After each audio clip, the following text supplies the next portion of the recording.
Es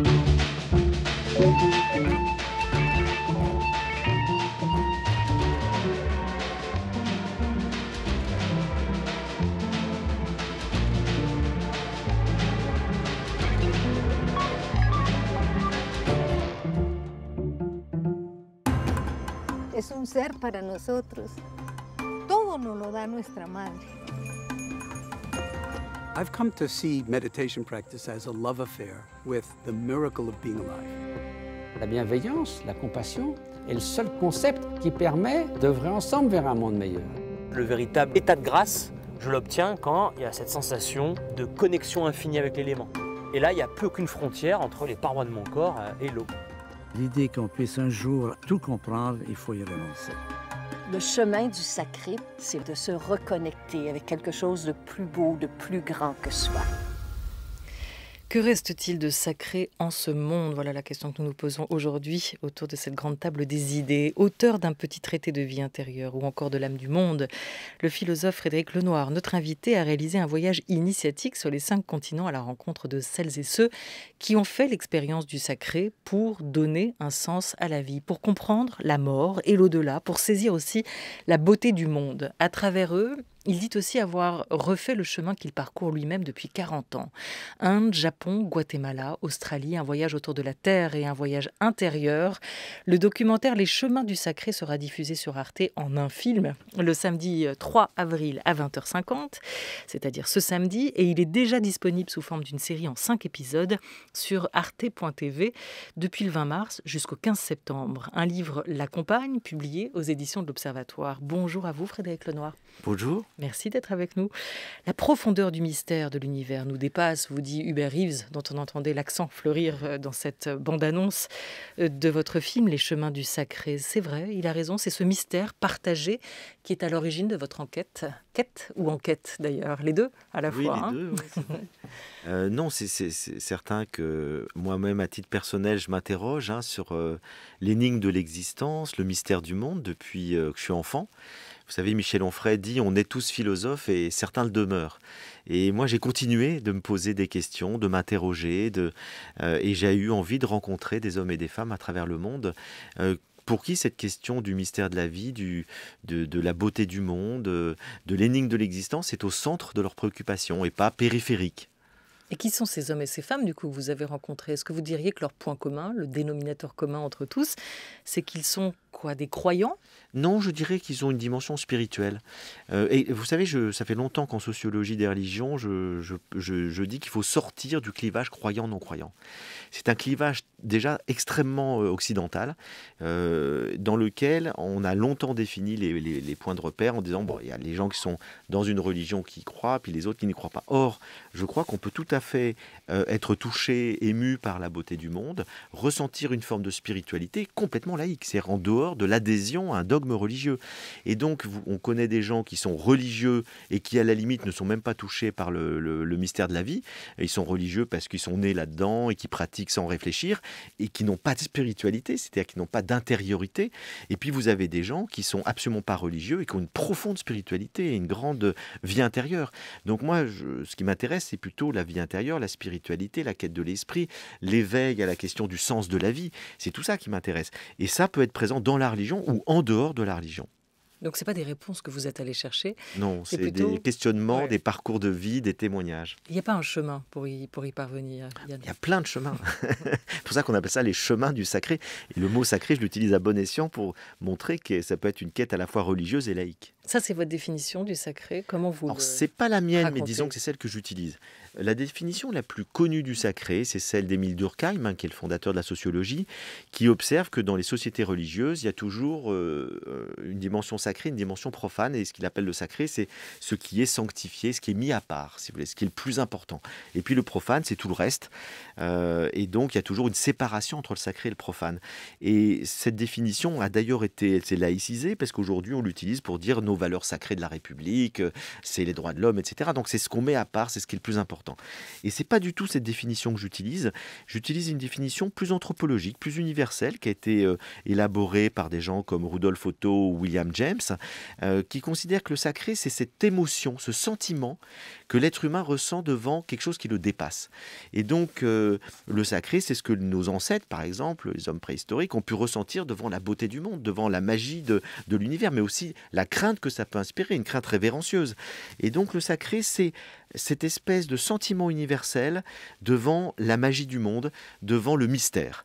Et on peut tout à fait le vivre, encore une fois, à travers une culture religieuse ou en dehors de toute culture religieuse. Et dans ces documentaires, c'est ce qui m'intéressait, c'est que je montre qu'il y a des formes très diverses du sacré et qui s'expriment à la fois dans le chamanisme, dans le bouddhisme, dans le christianisme, dans le judaïsme, mais aussi par des gens qui ne sont absolument pas religieux, mais qui vous disent « je suis saisi par la beauté du monde, je ne cesse de m'interroger sur le sens de la vie » et qui du coup vivent une expérience qu'on peut appeler une expérience du sacré. Et c'était quand la dernière fois que vous, Frédéric Lenoir, vous l'avez ressenti, cette expérience du sacré? Mais moi, je la l'avez ressens vécue très souvent. C'est-à-dire que depuis que je suis enfant, j'ai un sens qui est éveillé à ça. Et donc, la première fois, en tout cas, je vais vous répondre bizarrement à votre question. Je vais plutôt vous dire déjà la première fois. La première fois que je l'ai... Et puis, je vous dirai la dernière après. La première fois, je l'ai ressenti lorsque j'étais enfant. Je ne sais plus quel âge j'avais, mais peut-être 6-7 ans. On avait la chance de vivre à la campagne. J'étais dans la forêt qui était juste après la maison. Et puis j'ai vu un rayon de lumière magnifique dans les sous-bois. Et là, je me suis mis à pleurer. Je me suis dit, mais que le monde est beau. Et je sens que mon cœur s'est ouvert à une dimension de la beauté du monde qui ne m'a jamais quitté. Et la dernière fois, j'étais ce week-end en Corse. Et j'étais devant la mer. Et j'ai passé 1 heure à regarder la mer. Il y avait une lumière absolument magnifique. Et là, à nouveau, je me disais, mais cette beauté du monde, cette beauté de la nature, moi, c'est sans doute l'expérience la plus forte et la plus permanente, qui se renouvelle sans arrêt.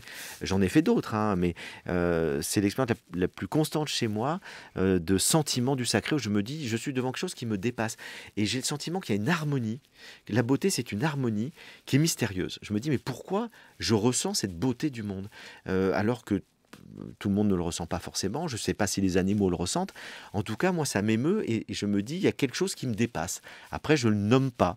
Alors que dans le cadre de culture religieuse, on peut dire, par exemple, Dieu a créé le monde, ça vient de là, etc. Donc, je ne donne pas d'explication. Ce qui est intéressant, c'est qu'il ne faut pas, et ce qu'on comprend dans ce que vous dites, Frédéric Lenoir, il ne faut pas forcément un 6e sens pour pouvoir y accéder, ressentir cela. Il faut au contraire peut-être mobiliser déjà les 5 sens que nous possédons. Ça passe par les yeux, ça passe par le regard, par ce qu'on voit, par ce qu'on entend, par ce qu'on ressent, par ce qu'on touche peut-être aussi, comme un tronc d'arbre peut-être, comme cette éclaircie, cette lumière que vous avez vue apparaître en forêt. On s'y rend justement en Suisse, dans une forêt énigmatique, belle, un lieu de ressourcement par excellence, va nous dire votre interlocuteur. Toutes les anciennes cultures pratiquement ont considéré l'arbre comme sacré. Ces cultures qui ont maintenu la notion de sacralité de l'arbre sont celles qui ont réussi à trouver un modus vivendi avec la nature sans la détruire. Et c'est peut-être à partir du moment où on a perdu cette notion de sacralité de l'arbre qu'on a dévié dans une forme de civilisation, c'est plus une culture, qui a commencé à considérer la nature plus que comme ressource. On a utilisé les arbres sacrés pour en faire du feu ou même pour en faire des armes. Et je pense que c'est une des raisons pour lesquelles on a maintenant cet impact extrêmement néfaste face à la nature, c'est qu'on a perdu cette dimension, cette notion de sacralité que l'arbre ou la nature devrait avoir pour nous. Donc les arbres nous offrent ce retour aux origines, mais c'est aussi une promesse du futur parce qu'on va pouvoir réorienter le monde autour des arbres et avec les arbres de manière beaucoup plus efficace que ce qu'on a fait jusqu'à maintenant. Voilà, du côté de Berne, en Suisse, Ernst Zürcher évoque le lien avec ce vieil arbre, le plus vieil arbre d'Europe. Et il y a ce qu'il dit, cette perte qui nous concerne tous. La nature perçue aujourd'hui comme une ressource et plus simplement comme un lieu presque de sacré. Quel est le prix de cette perte à vos yeux, Frédéric Lenoir ? En fait, le documentaire qui va être diffusé samedi soir sur Arte, c'est un peu son fil rouge. C'est que nos ancêtres, les peuples premiers, sont des gens qui vivaient en osmose avec la nature. Ils ne se sentaient pas séparés de la nature. Et donc, toutes les spiritualités originelles de la Terre, c'est tout à fait universel. Ce sont des gens qui ont des spiritualités de la nature et qui célèbrent, je dirais, la magie de la vie à travers ce contact très étroit avec la nature. Et puis, l'être humain s'est séparé avec le passage du paléolithique au néolithique, c'est séparé de la nature et on a été chercher ou vivre l'expérience du sacré en dehors de la nature. Et là, il y a eu deux grandes voies. Il y a eu la voie céleste, c'est-à-dire qu'on a cherché Dieu dans le ciel et on a cherché le sacré et la spiritualité à travers des croyances en des dieux et des déesses célestes. Et puis, on l'a cherché à l'intérieur de soi. C'est la descente de toutes les sagesses orientales à l'intérieur de soi. C'est donc le bouddhisme et toutes les autres sagesses qui fait que c'est à travers ce travail d'intériorité qu'on va rencontrer le sacré. Et puis aujourd'hui, on revient à la nature. C'est-à-dire qu'on s'aperçoit... Autour de nous. Voilà, on regarde plus juste comme un environnement à l'intérieur, mais autour. Voilà, autour de nous. Et on redécouvre qu'on peut vivre une expérience spirituelle très profonde en lien avec la nature. Alors ce qu'on a perdu, eh bien, on a perdu effectivement cet ancrage déjà à la terre, hein, puisque les citadins n'ont plus de contact avec la nature, avec les rythmes, avec les saisons. Moi, je vis à la campagne, moi, donc je m'émerveille de voir à chaque fois que je vois une fleur apparaître, que je vis ancré, si vous voulez, dans le rythme de la nature. Et ça vous donne un équilibre extraordinaire. C'est pour ça que tous les gens qui le peuvent, lorsqu'il y a un confinement, ils fuient à la campagne, parce qu'on est beaucoup mieux. Et on vit effectivement une relation au monde qui est structurante. Alors, considérer que la nature, c'est juste de la matière première pour fabriquer des objets, etc. et tout, bah, c'est une perte colossale qui fait qu'on a perdu le lien vital avec la nature. Et ça, j'ai été frappé dans les voyages lorsque j'ai rencontré les aborigènes. En Australie, ça a été un des plus beaux voyages et ça fait longtemps que je voulais les rencontrer, donc c'était une occasion. Et il me disait, Lance Sullivan, l'homme que nous avons rencontré, qui est un guérisseur...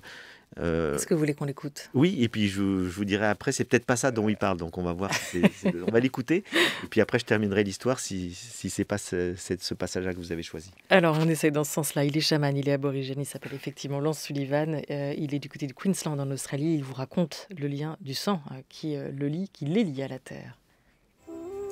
Je recueille mon sang pour fabriquer la peinture. C'est symbolique. Pour pouvoir peindre, il faut qu'il y ait un lien du sang. Mon grand-père déjà posait son sang ici. Il m'a fait promettre de revenir les retoucher. Alors je dépose mon sang ici. Je le fais pour honorer ma promesse et je suis heureux de le faire. Le grand-père de mon grand-père a mis son sang ici. Et encore bien avant. Ça me rend fier de faire ça. De devenir une part d'eux-mêmes. D'avoir mon sang mélangé à leur sang.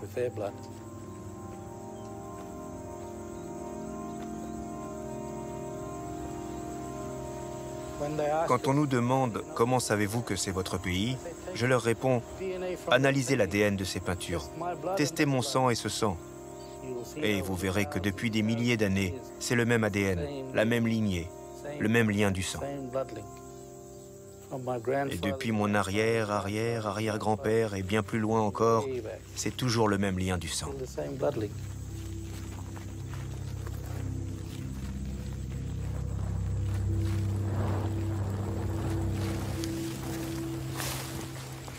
Alors là, c'est le passage par l'art pariétal qui nous raconte cette présence de sacré. C'est très étonnant ce moment que nous avons vécu. C'est-à-dire qu'il nous a amenés dans une grotte, on se serait cru à Lascaux, sauf que la grotte était ouverte, donc les peintures forcément étaient abîmées, et toutes les générations, ils les repeignent.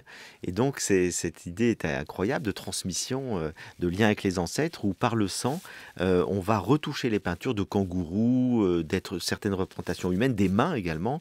Et donc c'était très émouvant. Et alors, ce que je voulais dire, et je conclus avec ça, c'était qu'ils nous disaient, nous, les aborigènes ici, on a perdu nos terres, c'est-à-dire qu'on a été spoliés de nos terres.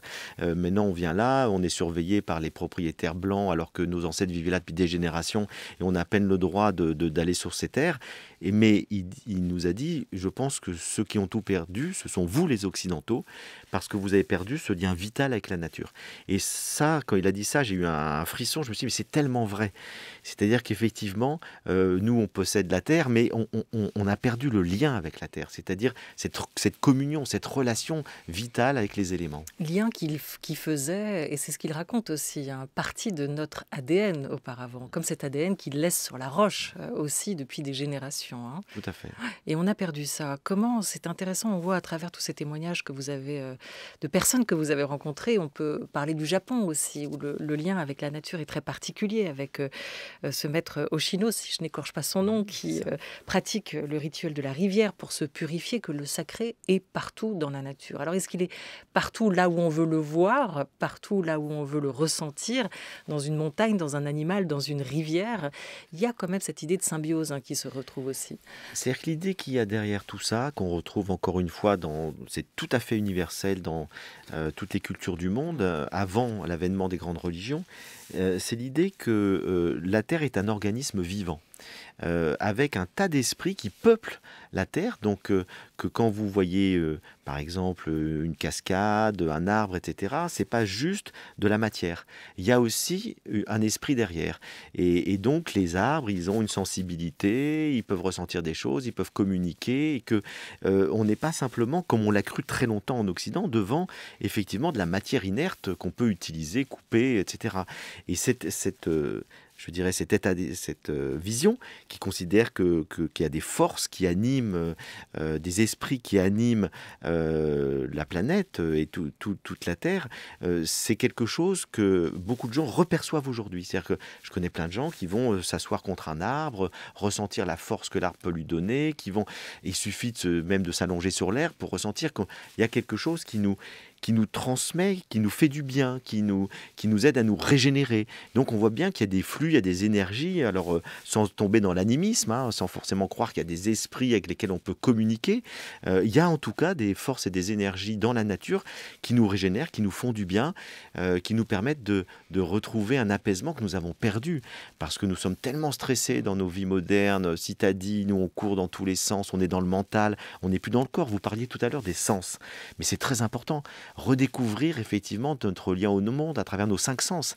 Et c'est lorsque nos 5 sens sont le plus éveillés, peut-être que notre esprit s'ouvre le plus à cette dimension du sacré qui nous dépasse. Et toute cette nature, elle est représentée parfois par des dieux, on l'évoquait, par cette montagne sacrée au Japon, dans la forêt amazonienne, avec ce guérisseur péruvien qui vous révèle le pouvoir sacré des plantes. Au Guatemala, avec le feu sacré qui jaillit des volcans, ça c'est fascinant aussi. Là, on a vécu une synchronicité, une toute petite parenthèse, mais pendant qu'on était en train de filmer ces 4 femmes chamanes mayas qui font un rituel face à un volcan. Le volcan est entré en éruption, ce qui n'arrive pas toutes les 5 minutes. Et franchement, c'était magnifique de voir cette synchronicité entre le rituel et l'éruption du volcan. Il vous a parlé. C'était un moment d'émotion très très puissante. On a l'impression qu'il y avait un dialogue. Ben voilà.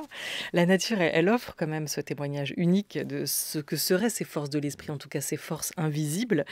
Ce qui est intéressant, c'est qu'on sent à travers leur témoignage que se reconnecter à elles, c'est évidemment s'arrimer à plus fort que soi, c'est peut-être se comprendre mieux, mais c'est aussi retrouver la force du groupe, l'idée d'une communauté qui là encore peut-être invisible. Et c'est aussi ça qu'on a beaucoup perdu. C'est vrai, avec l'individualisme occidental, depuis quelques siècles, on s'est coupé de cette notion du groupe. Et le groupe, comme vous le dites très justement, c'est à la fois le groupe humain, mais c'est plus large que ça. C'est se relier à tous les êtres vivants. Et donc, effectivement, toutes ces sociétés qui vivent en lien avec la nature, en lien avec les autres, et qui ont ce sens de la communauté, sont des gens beaucoup plus ancrés, dont on sent qu'ils ont un équilibre psychologique beaucoup plus important que nous. Alors, en même temps, il y a des inconvénients à ça aussi. C'est-à-dire qu'il ne faut pas être dans un romantisme absolu d'idéaliser ces sociétés traditionnelles. C'est vrai aussi que l'individu, il y a moins de liberté, qu'il est contraint par toutes les croyances collectives, que voilà, je dirais que moi, c'est un équilibre à trouver. Je pense que l'Occident moderne a émancipé l'individu du groupe, ce qui est une bonne chose à bien des égards, parce qu'on est libre aujourd'hui de choisir notre métier, même notre sexualité, de notre lieu de vie, etc. Même si en ce moment c'est compliqué avec toutes les restrictions de liberté, mais c'est très particulier. Et puis à côté de ça, on a perdu ce sentiment d'appartenance à un groupe, à une communauté, à un espace, à un environnement, à la terre. Et donc je trouve qu'il faut retrouver un équilibre entre les deux. À mon avis, on a été trop loin dans la coupure, dans l'individualisme. Il faut retrouver un équilibre dans lequel l'individu puisse exprimer ses aspirations personnelles, mais en étant davantage ancré. Alors évidemment, votre film donne sacrément envie de partir au bout du monde. C'est un peu compliqué, vous l'évoquiez en ce moment, ça allait parfois tout court, vu les rythmes que nous avons dans nos vies. Mais le film fait aussi, et la série de documentaires que vous présentez sur arte.tv, Frédéric Lenoir, fait aussi un éloge de la marche, tout simplement. Renouer avec des choses simples comme marcher. C'est l'anthropologue David Le Breton qui nous disait marcher, c'est retrouver des rythmes qui sont ceux de la condition humaine. Nous sommes faits pour avancer à petits pas, à pas d'homme, en levant les yeux de son portable pour retrouver peut-être la beauté du monde, retrouver le silence, retrouver les odeurs. Et là, on voit encore l'idée de ces 5 sens qui sont mobilisés. Marcher, c'est un acte gratuit. C'est un acte qui permet assez simplement peut-être de se reconnecter ou sinon de s'émerveiller. Et c'est cette part d'émerveillement qui fait défaut aujourd'hui. Alors, moi, ce que j'aime beaucoup dans la marche, je suis un grand marcheur aussi, c'est qu'il y a plusieurs dimensions qui rentrent en jeu. Il y a la dimension de contact avec la nature, qu'on a longuement évoquée. Donc, c'est vrai que nos sens sont en éveil, on sent, on regarde, on s'arrête sentir une fleur, etc. Il y a cette dimension aussi d'intériorité. C'est-à-dire, quand vous marchez, vous êtes avec vous-même, vous êtes seul. On peut marcher en groupe, mais disons que ce qui est bien, c'est d'avoir des temps où on marche seul. Et à ce moment-là, vous vivez une autre dimension très importante du sacré dont on n'a pas beaucoup parlé encore, qui est la dimension de descente à l'intérieur de soi. C'est-à-dire de faire silence en soi pour aller, je dirais, dans les profondeurs de notre être, de notre esprit, et quitter un peu l'agitation permanente du mental, de nos pensées, qui sont toujours orientées vers des fins utilitaires. On n'arrête pas de penser, il faut que je fasse ci, il faut que je fasse ça, il ne faut pas que je fasse ci, il ne faut pas que je fasse ça. Et d'un coup, quand on marche, tout se décante, et très souvent, on est dans un silence plus profond, et du coup, il peut y avoir des états, des idées qui surgissent, des intuitions, enfin, notre esprit se respire, j'ai envie de dire, avec la marche. Et puis, c'est aussi la marche une occasion de rencontrer les autres différentes, et notamment tous les gens qui font, on le montre dans la série, le pèlerinage de Compostelle, dont 80% des gens sont complètement athées. C'est plus du tout aujourd'hui un pèlerinage religieux, mais c'est un pèlerinage spirituel.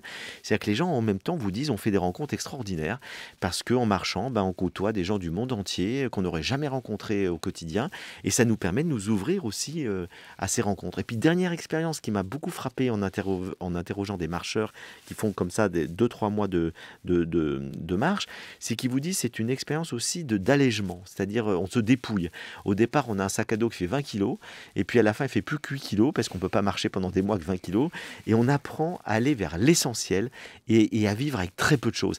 Et je trouve que c'est vraiment quelque chose qui peut aussi nous apprendre beaucoup. Oui, cette idée de tester les limites humaines, celles du corps et celles de l'esprit aussi, c'est ce que d'autres ont expérimenté à travers la solitude que vous montrez aussi. C'est le cas d'un apnéiste, Guillaume Néry, qui ne cesse de tester son corps et de le pousser au moment où il descend dans les profondeurs. C'est le cas aussi en Éthiopie de ceux qui ont choisi de s'isoler et de vivre perchés sur les hauteurs. On va écouter la sagesse de l'un de vos interlocuteurs. C'est pas Hubert Reeves, cette fois c'est Mathieu Ricard qui plaide depuis toujours pour le bonheur, pour l'altruisme, pour la méditation. On retrouve Mathieu Ricard, moine bouddhiste tibétain, qui est aussi donc face à votre caméra. Dans le bouddhisme traditionnel, il y a évidemment à la fois le concept philosophique de comprendre pourquoi on doit avoir de la compassion infinie pour les êtres, le cultiver par la méditation et le mettre en action. Donc il y a vue, méditation, action. Ça, c'est indispensable. Sans la conduite, ça sert à quoi? Pourquoi on met tant d'accent sur l'amour et la compassion? En fait, c'est un ensemble. Si vous voulez, la sagesse, c'est un peu comme le soleil, et la compassion, c'est les rayons du soleil, donc ils sont indissociables. Donc voilà, la compassion, c'est l'expression naturelle de la sagesse. En 2000, en gros, on a commencé des projets humanitaires. On a fondé Karuna, ce qui veut dire compassion. On essaie de répondre aux besoins les plus évidents. Et l'un de ces besoins, c'est de promouvoir la condition des femmes. Aujourd'hui, on aide, l'an dernier, chez 380 000 personnes, dans le nord de l'Inde, au Népal et au Tibet, dans le domaine de l'éducation, la santé, l'électricité solaire, pour améliorer en général le sort de la population et des plus démunis, et plus particulièrement des femmes et des jeunes filles. Donc l'altruisme, la bienveillance, la compassion est le seul concept pragmatique qui permet d'œuvrer ensemble vers un monde meilleur.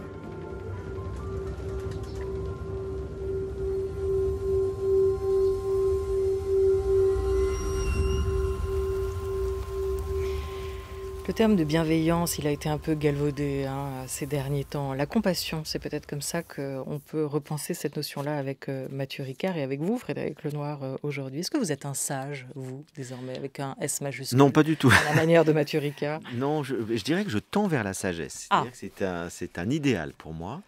J'ai une boussole qui me dit j'ai envie de grandir en sagesse. Et quand je dis en sagesse, la sagesse, c'est pas être sage au sens où on dit aux enfants sois sage, c'est-à-dire sois totalement raisonnable, etc. Il y a un grain de folie qui doit accompagner l'existence d'improvisation, de passion, sinon ce serait assez ennuyeux. Je dirais que la sagesse, pour moi, c'est plutôt apprendre à me connaître, être le plus lucide sur moi-même, le plus libre intérieurement possible, et pas, on bénéficie de liberté publique et politique, c'est très bien, mais j'ai conscience que je suis limité aussi par mes pulsions, par mes désirs, par mon inconscient, et donc j'ai fait tout un travail personnel, à la fois par la philosophie et la psychologie, pour essayer d'être le plus conscient de moi-même. Et puis la sagesse, c'est aussi le respect des autres, c'est-à-dire c'est le respect de la planète, c'est essayer d'agir pour le bien commun. Et c'est pour ça que je m'investis dans beaucoup d'associations. J'ai créé de nombreuses associations et j'essaie qu'une partie de ma vie soit dédiée aux autres, en tout cas d'essayer de faire quelque chose pour le bien commun. Beaucoup déplorent aujourd'hui quand même le recul du religieux ou des religions, Frédéric Lenoir, dans nos sociétés. On a ouvert avec cette question-là et la distinction que vous faites avec le sacré. Est-ce que vous avez constaté partout dans le monde, au contraire, notre besoin de sacré aujourd'hui? Alors, moi, je crois que le besoin de sacré est universel, c'est-à-dire que tout être humain le ressent d'une manière ou d'une autre. Après, ce qui est frappant quand on voyage dans d'autres continents, c'est qu'on voit simplement que le sacré, quelles que soient les formes qu'il prend, structure la vie des gens. Ils sont enracinés dans des pratiques, des croyances, etc., dans lesquelles ils communiquent avec l'invisible, ils sont convaincus que l'existence a un sens, alors que nous, en Europe, je dis bien en Europe, parce qu'aux États-Unis, ça fait partie encore où le sacré est très présent, d'ailleurs sur des formes religieuses des fois un peu extrémistes, on le voit avec les évangéliques, etc. C'est pas toujours, on est devant une religiosité comme on peut trouver partout dans le monde d'ailleurs. Les religions donnent le meilleur et le pire. C'est que vous avez à la fois des dimensions très spirituelles dans les religions qui conduisent l'être humain à s'améliorer, à être davantage soucieux des autres, etc. Puis vous avez des formes culturelles qui sont extrémistes, identitaires, vindicatives et violentes vis-à-vis des autres, qui ne partagent pas leur point de vue. Donc il y a toujours eu cette ambiguïté du religieux, parce que le religieux est une réponse culturelle à une question universelle, qui est la question du sens de la vie.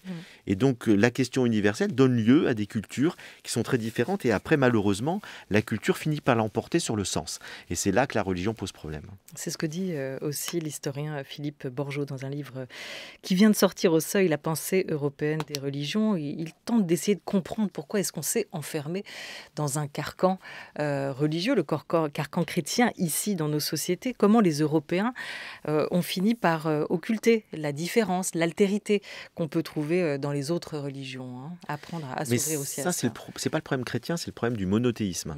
C'est-à-dire qu'effectivement, l'idée d'un Dieu unique, extérieur au monde, qui se révèle et qui dit la vérité, et là, c'est moi qui l'a dit, ça pose un problème énorme. Ça veut dire que la vérité, elle est là, elle n'est pas ailleurs.